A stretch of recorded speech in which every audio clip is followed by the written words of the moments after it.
এটা হচ্ছে সম্পূর্ণ অটোমেটিক। এখানে আপনার চাল দিবেন একদিক থেকে, আরেক দিক থেকে সম্পূর্ণ চালটা স্ক্যানিং হয়ে চালের গুঁড়া একদিকে চলে যাবে, কুড়াটা একদিকে চলে যাবে, চাল ঝাড়ার কোনো প্রয়োজন নাই এবং এটা থেকে কোনো বিন্দু পরিমাণ প্রোটিন নষ্ট হবে না। মা বোনদেরকে দেখতাম যে দর্শকের উদ্দেশ্যে একটা কথা বলতে চাই, সেটা হচ্ছে যে আসলে আমরা অনেকেই ভিডিও দেখি, কিন্তু দেখেই একটা ভিডিও দেখে সাথে সাথেই করি আমরা ফোন করি অথবা কমেন্ট করা শুরু করে দিই।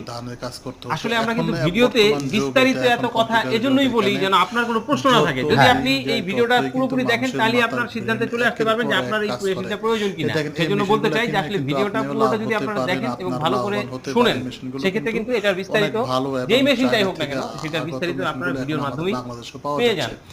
ডাউনের মেশিন এখানে শুরুতেই জানতে চাই যে এই মেশিনটার মূল চমকটা কি আসলে? এই মেশিনটার মূল চমক হচ্ছে আমরা যারা এখন বর্তমানে চাল খাচ্ছি, যেটা কিছুদিন আগে আপনাদের মিডিয়াতে আসছে, যে ভাতের সে আগের স্বাদ নাই।